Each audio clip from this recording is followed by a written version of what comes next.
आज के इस एक्सप्लेनर में हम बात करने वाले हैं कॉमन मोरहेन यानी हमारी अपनी जल मुर्गी की। हम रोज इन्हें अपने आसपास देखते तो हैं, लेकिन सच कहूं तो इनकी जो असल खूबियां है ना, वो अक्सर हमारी नजरों से छिप जाती हैं।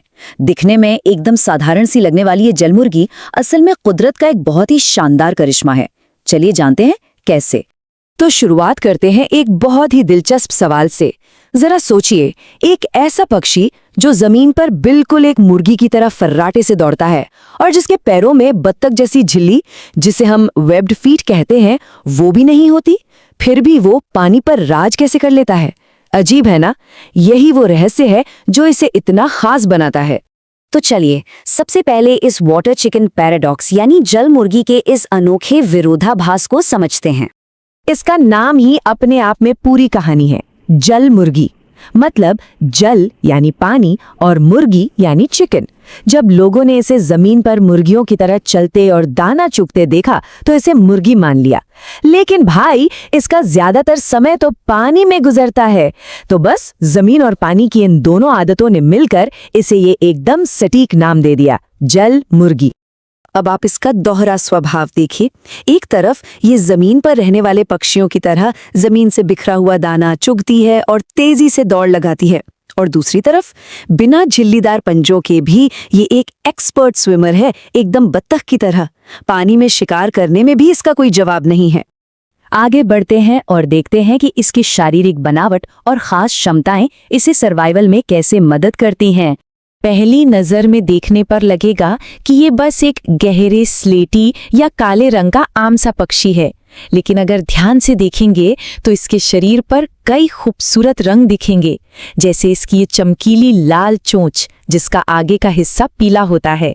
इसके पंखों के किनारों पर एक बहुत ही साफ सफेद पट्टी होती है, और हाँ, सबसे जरूरी चीज, इसके लंबे हरे रंग के पैर। अब ये लंबे पैर और उंगलियां क्या कमाल करती हैं, ये जानना बहुत दिलचस्प है। इसकी उंगलियां इतनी लंबी होती हैं कि वो शरीर के पूरे वजन को बराबर बांट देती हैं। इसी वजह से ये पानी पर तैरते कमल के पत्तों और घास पर बिना डूबे बड़ी आसानी से दौड़ लेती है। मतलब इसके पैर कुदरती स्नो शूज की तरह काम करते हैं। है ना कमाल की बात? चलिए अब बात करते हैं इनके खान पान, रहने की जगह और रोजमर्रा के व्यवहार के बारे में। डाइट के मामले में जलमुर्गी बहुत अडेप्टेबल होती है। ये पूरी तरह से सर्वाहारी हैं, मतलब ये पानी के छोटे कीड़े, घोंघे और छोटी मछलियां तो खाती ही हैं, साथ ही पानी वाले पौधों की नरम पत्तियां और बिखरा हुआ अनाज भी बड़े चाव से खा लेती हैं। इनका यही लचीलापन इन्हें दुनिया भर में अलग अलग जगहों पर जिंदा रहने में मदद करता है। और इनकी ये अडेप्टेबिलिटी सिर्फ प्राकृतिक खाने तक सीमित नहीं है। अगर कभी प्राकृतिक भोजन की कमी हो जाए तो ये इंसानी बस्तियों के आसपास कूड़े के ढेरों में भी अपना खाना ढूंढ लेती हैं। मतलब सर्वाइवल के लिए ये किसी भी माहौल से समझौता कर सकती हैं।